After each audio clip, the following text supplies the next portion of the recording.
10 तक गिनूंगा। राम लिखते ही, पढ़ते ही, सुनते ही, देखते ही या दिखते ही मन में जो पहला विचार आता है उसे बांध कर रखिए। पूछूंगा 1 2 3 4 5 6 7 8 9 9 9 हाथ काट कर रख दूंगा ये नाम समझ आ जाए तो। कितनी दिक्कत होगी पता है राम समझ आ जाए तो। भाई राम राम तो कह लोगे पर राम सा दुख भी सहना होगा। पहली चुनौती ये होगी कि मर्यादा में रहना होगा। और मर्यादा में रहना मतलब कुछ खास नहीं कर जाना है, बस त्याग को गले लगाना है और अहंकार जलाना है। अब अपने राम लला के खातिर इतना ना कर पाओगे और शबरी का जूठा खाओगे तो पुरुषोत्तम कहलाओगे। काम क्रोध के भीतर रहकर तुमको शीतल बनना होगा। बुद्ध भी जिसकी इच्छाओं में बैठे वैसा पीपल बनना होगा ये सब कुछ, और वो भी शून्य में रहकर प्यारे। तब ही तुमको पता चलेगा कि कितने अद्भुत राम हमारे। सोच रहे हो कौन हूं मैं? चलो बता ही देता हूं। तुमने ही तो नाम दिया था मैं पागल कहलाता हूं। नया नया हूं यहां पे तो ना पहले किसी को देखा है। वैसे तो हूं त्रेता से, मुझे कृष्ण किसी ने कलयुग भेजा है। भाई बात वहां तक फैल गई है कि यहां कुछ तो मंगल होने को है कि भरत से भारत हुए राज में सुना है राम जी आने को है। बड़े भाग्यशाली हो तुम सब। नहीं, वहां पे सब यही कहते हैं कि हम तो राम राज्य में रहते थे पर इन सब में राम रहते हैं। यानी तुम सब में राम का अंश छुपा है। मतलब वो तुम में आते हैं रहने। सच है या फिर गलत खबर? अगर सच्ची है तो क्या कहने। तो सबको राम पता ही होगा, घर के बड़ों ने बताया होगा। तो बताओ फिर कि क्या है राम। बताओ फिर कि क्या है राम। बताओ।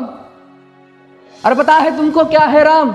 या बस हाथ धनुष तरकश में बांध, या वन में जिन्होंने किया गुजारा, या फिर कैसे रावण मारा लक्ष्मण जिनको कहते भैया, जिनकी पत्नी सीता मैया। फिर ये तो हो गई वही कहानी, एक था राजा एक थी रानी। क्या सच में तुमको राम पता है? या वो भी आकर हम बताए? बड़े दिनों से हूं यहां पर, सब कुछ देख रहा हूं कब से। प्रभु से मिलने आया था मैं, उन्हें छोड़कर मिला हूं सबसे। एक बात कहूं अगर बुरा ना मानो, नहीं तुम तुरंत ही क्रोधित हो जाते हो। पूरी बात तो सुनते भी नहीं, सीधे घर पर आ जाते हो। ये तुम लोगों के नाम जपो में पहले सा आराम नहीं। ये तुम लोगों के नाम जपो में पहले सा आराम नहीं। इस जबरदस्ती के जय श्री राम में सब कुछ है, बस राम नहीं।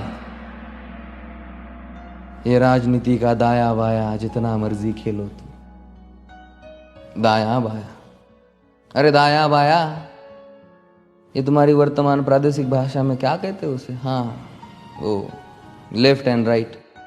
ये राजनीति का दाया बाया जितना मर्जी खेलो तुम चेतावनी को, लेकिन मेरी अपने जहन में डालो तुम। निजी स्वार्थ के खातिर अगर कोई राम नाम को गाता हो तो खबरदार अगर जुर्रत की और मेरे राम को बांटा तो।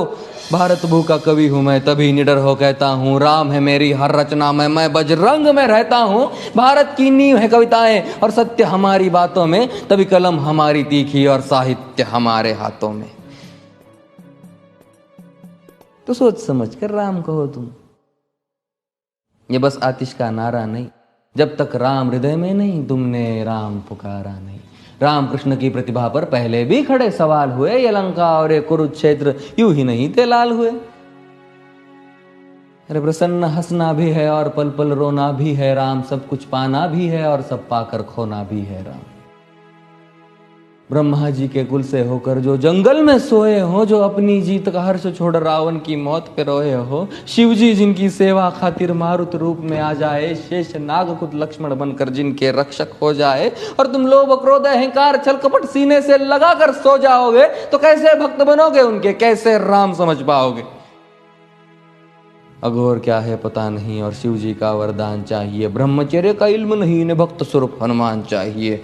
भगवा क्या है पता, लहराना सबको होता है पर भगवा क्या है वो जाने जो भगवा ओढ़ के सोता है।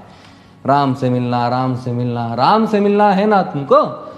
निश्चित मंदिर जाना होगा पर उससे पहले भीतर जा संग अपने राम को लाना होगा। जय सिया राम। और हाँ, अवधपुरी का उत्सव है, कोई कसर नहीं, सब खूब मनाना। मेरे प्रभु है आने वाले, रथ को उनके खूब सजाना। वो द्वापर में कोई राह तक है, मुझे उनको लेने जाना है। चलिए तो फिर मिलते हैं, हमें भी अयोध्या आना है। जय सिया राम। फिर से